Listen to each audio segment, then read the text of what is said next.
शुक्रवार की सुबह है। जी हां, हफ्ते का आखिरी कारोबारी सत्र और इस सत्र से पहले बीते 3 ट्रेडिंग सेशंस भारतीय बाजार एक सीमित दायरे में कंसोलिडेशन के मूड में साइडवेज मूवमेंट दिखाते हुए नजर आए हैं। तो ऐसे में बड़ा सवाल इस हफ्ते के आखिरी दिन, क्या चाल बदलेगी, कोई डिसाइसिव मूव बाजार लेता हुआ नजर आएगा?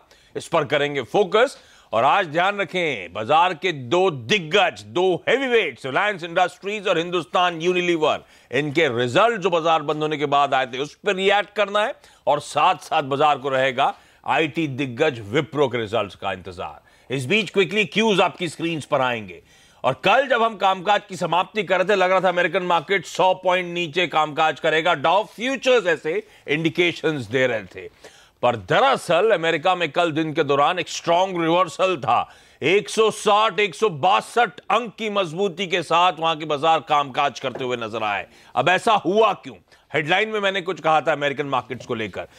अमेरिका में दरअसल रिपोर्ट्स आई कि यूएस अपनी जो चाइनीज गुड्स हैं उसमें जो टैरिफ्स लगा रहा है वो रिड्यूस कर सकता है। जो निगोशिएशन चाइना के साथ चल रहे हैं उसमें यह हो सकता है।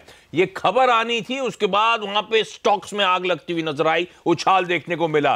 और कहा गया ये जो आइडिया है ये ट्रेजरी सेक्रेटरी जो है यूएस के, उनकी तरफ से फ्लोटेड है, उनकी तरफ से बयान आ रहे हैं और यूएस चाइनीज इंपोर्ट्स पे ढील देने को तैयार हो गया है। तो ये तेजी आई, पर दरअसल उसके बाद ट्रेजरी डिपार्टमेंट के स्पोक्सपर्सन का बयान आया जिसमें उन्होंने कहा कि ऐसा नहीं है, negotiations nowhere close to completion, यानी कि अभी तो बातचीत चली रही है और ऐसा कोई स्टेप यूएस नहीं उठाने वाला है। और उसके बाद अमेरिकन मार्केट्स ऊपरी स्तरों से 100 पॉइंट ठंडे पड़ते हुए नजर आए थे। तो इस बात का आपको ध्यान रखना है। खबरें ऐसी आई थी कि कुछ टैरिफ और ट्रेड वॉर रिड्यूस होना है, पर बाद में क्लैरिटी आती हुई नजर आई। फिर भी ध्यान रखें, उम्मीदें जाग गई हैं। तो अक्रॉस एशिया आप मजबूती के साथ कामकाज होता हुआ देखेंगे और एसजीएक्स निफ्टी दिखा रहा है कि आधे % के उछाल के साथ आज कामकाज की शुरुआत इंडियन इक्विटी मार्केट्स में हो सकती है। एक बार फिर से तौबर अब लेकर आए। ये तो खैर यूएस का अब तक का माहौल था। ब्रेंट में हम कच्चे तेल में कुछ उछाल आता हुआ देख रहे हैं। कल हमने छोड़ा था 60.7 के लेवल्स पे कच्चे तेल को और वो वहां से कुछ उछला है, ऑलमोस्ट 40-41 सेंट्स का उछाल। 61.5 के लेवल्स पर ब्रेंट इस समय वापस कामकाज करता हुआ आपको नजर आएगा। तो इस बैकड्रॉप पे हमें आज रिएक्ट करना है। अक्रॉस एशिया बेहतर मूड है। तो वीरेंद्र पहले तो ये समझाएं, ये 2-3 दिन साइडवेज मूवमेंट ही रहे, ऊपरी स्तरों पर टिक नहीं पा रहे थे, वो जो अटकने वाले जोन की आप बातचीत कर भी रहे थे। अब आज कोई डिसाइसिव मूव फ्राइडे को या उम्मीद नहीं करूं? देखिए, दिक्कत यह है ना कि हमारे पास मैक्रो फ्रंट पे कोई बहुत बड़ी ऐसी न्यूज़ नहीं है जिसके चलते ये लेवल निकल जाए। दिक्कत बाजार की नहीं है, और देखिए हमारी भी एक लिमिटेशन हो सकती है। अब एक पर्टिकुलर लेवल के ऊपर आप बाय ऑन डिप्स करते हैं। कल भी आप देखिए जो मैंने लेवल दिया था 840 माफ कीजिएगा, वो वॉलेट नहीं हुआ। बाय ऑन डिप्स के 45 से घूमे 45 से घूम गए। देखिए, हम बाय ऑन डिप्स ही कर सकते हैं इस बाजार में, ठीक है ना। और मैं बाय ऑन डिप्स बार बार क्यों कह रहा हूँ, क्योंकि जब तक 967 987 नहीं निकलेगा तब तक ये बाजार और या फिर इंडेक्स जो है वो आपको काफ़ी हद तक परेशान करेगा, ठीक है ना। हालांकि एसजीएक्स निफ्टी अब उसी लेवल पे है, ठीक उसके ऊपर है, लेकिन एक लिमिटेशन एज ए ट्रेडर आपकी। और जब तक 840 के ऊपर हैं आप, अब देखिए आज ये कहाँ खुलेगा। अगर ये खुलता है 920-30 की ट्रैजेक्टरी में तो फिर आपको स्ट्रगल करना पड़ेगा उस पॉइंट से। लेकिन यही है एडवांटेज कि आज आपके पास रिलायंस के अच्छे नंबर्स हैं, आज आपके पास एचयूएल के अच्छे नंबर्स हैं, तो वो एक एडवांटेज बाजार के पास है। लेकिन विप्रो से उम्मीदें जागी हुई हैं, विप्रो से और एनआईटी अगर आप देखें, हालांकि ये आउट ऑफ द इंडेक्स की बात है, लेकिन एज ए ट्रेडर आपको लॉन्ग्स के साथ ही रहना पड़ेगा। डेटा यही कहता है। कल एफआईएस ने अगर आप देखें काफ़ी अच्छी खासी बाइंग करी 842 करोड़ रुपए की। और मेरे को आशीष, इनफैक्ट कल बाजार में डिप आया, लेकिन 12 बजे जब मैं फ्यूचर एक्सप्रेस कर रहा था तभी मैं ये कह रहा था कि कल भी ऑप्शन राइटर्स का 800 के पुट के राइटर का 900 के पुट के राइटर का कॉन्फिडेंस देख के लग रहा था कि ये बाजार नीचे नहीं आएगा। नीचे आया लेकिन एकदम से उठा के ऊपर ले गया, शार्प मूव ले गया। टिपिकल एक्सपायरी की पॉसिबिलिटी कहाँ थी? 27,500 से 27,700 वही हुई। निफ्टी बैंक का एक बार इंट्राडे चार्ट दिखाएंगे, आया नीचे लेकिन घूम के वहीं चला गया।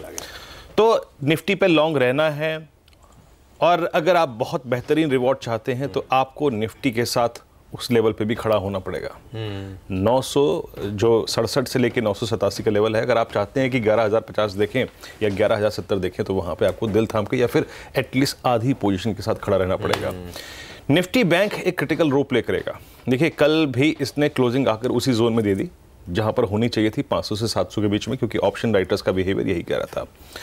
आशीष, अगर निफ्टी बैंक में कल के लेवल को फिर दोहराऊंगा, 27,700 निकल जाए तो ये अच्छा स्विंग देगा और ये एक एडेड एडवांटेज होगा निफ्टी के लिए।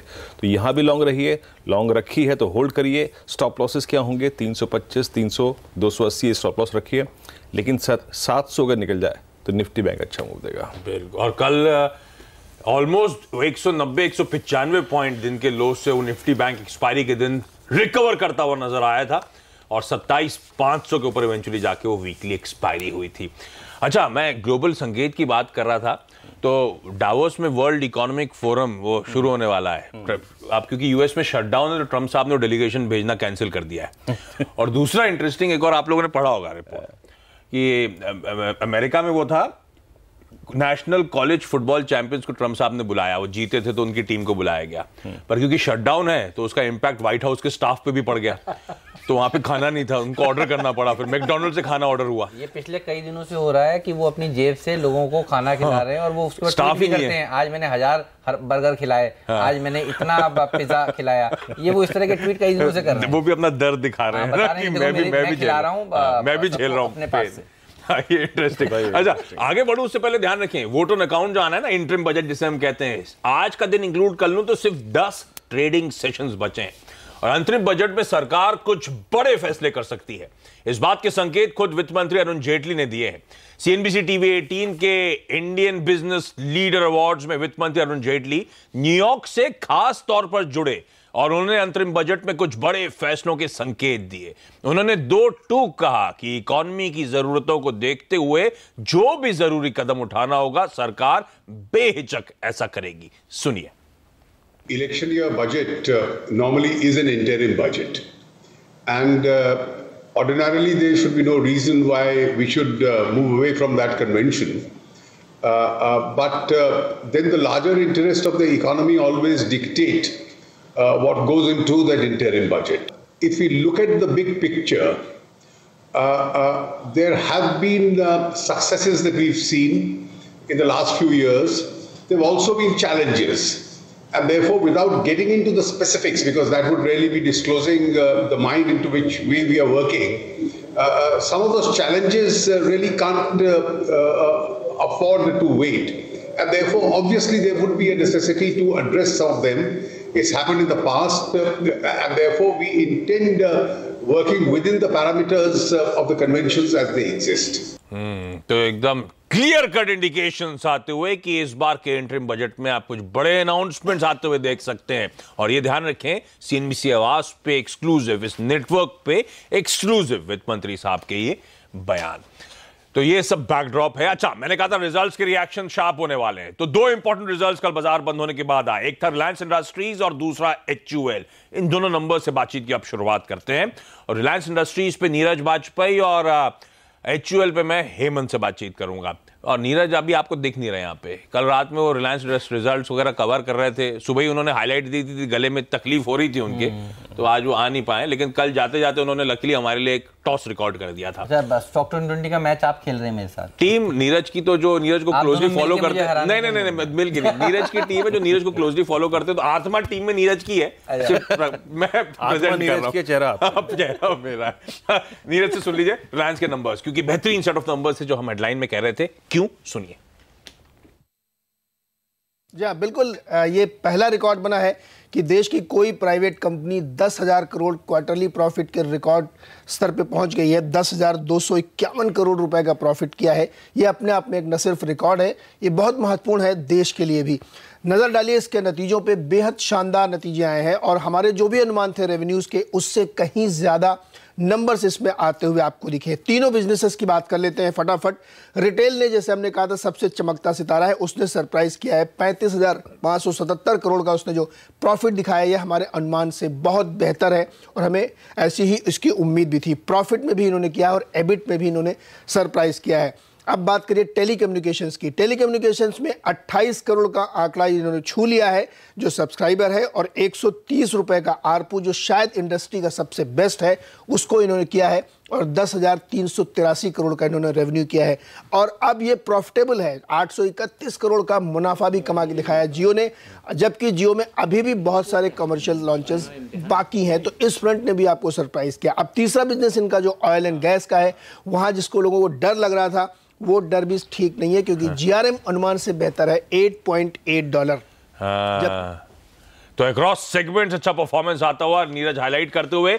वरुण क्विकली बताएं ब्रोकरेज की रिपोर्ट्स क्या कह रही है आरएल को लेकर। देखिए ब्रोकरेज हाउस काफी बुलिश है। एक मैक्वेरी और ईडलवाइस की रिपोर्ट है। मैक्वेरी ने आउट परफॉर्मर का कॉल दिया। इनका कहना है कि जियो का परफॉर्मेंस अच्छा है, रिटेल का अच्छा है, लेकिन जो सबसे बड़ा सरप्राइज यहाँ है वो है पेटकेम का परफॉर्मेंस। और इसके चलते देखिए ये 1315 रुपए का प्राइस टारगेट इस काउंटर पे दे रहे हैं। इनका कहना है कि रिफाइनिंग मार्जिन जो है उसमें आगे जाके अच्छी खासी बढ़ोतरी हो सकती है। और ईडलवाइस का भी यही कहना है कि जो पेटकेम में अच्छा खासा परफॉर्मेंस देखने मिला है उसके चलते खरीदारी की सलाह दे रहे हैं 1415 रुपए का प्राइस टारगेट। और रिजल्ट्स के बाद जीडीआर का रिएक्शन भी पॉजिटिव था। आधे से 2/3% के उछाल के साथ कल रिलायंस का जीडीआर कामकाज कर रहा था। तो रिजल्ट्स के पहले अच्छा बिल्डअप और रिजल्ट्स के बाद भी क्योंकि अच्छे नंबर, ब्रोकरेज की अच्छे एग्रेसिव बेट्स आप लोगों की स्क्रीन पर। तो ये तो रिलायंस इंडस्ट्री शायद फिर से आज सपोर्टिव हो बाजार के लिए। लेकिन HUL और बाकी स्टॉक्स इन न्यूज। HUL भी बहुत बढ़िया नंबर्स पेश किए हैं। खासतौर पर नंबर्स को आपको वॉल्यूम ग्रोथ के फ्रंट पर देखना चाहिए, जहां पर एक्सपेक्टेशन थी कि 6 से 8% के आसपास के वॉल्यूम ग्रोथ देखने को मिलेंगे। 10% के वॉल्यूम ग्रोथ बेहतरीन, कमेंडेबल, ये शब्द यूज कर रही हैं ब्रोकरेज हाउसेज। और 5वें क्वार्टर लगातार अगर 10% का वॉल्यूम ग्रोथ कोई भी कंपनी इतनी बड़े लार्ज स्केल पर क्लॉक करती है तो अच्छे नंबर्स ही कहे जाएंगे। हालांकि मुनाफा की जो बढ़ने की रफ्तार है वो धीमी होती हुई दिख रही है। तो अगर आप मुनाफा देख रहे थे तो आप निराश होंगे, लेकिन ध्यान रखिए FMCG कंपनियों का आपको वॉल्यूम ग्रोथ ही ट्रैक करना चाहिए। तो HUL बढ़िया नंबर, थम्स अप।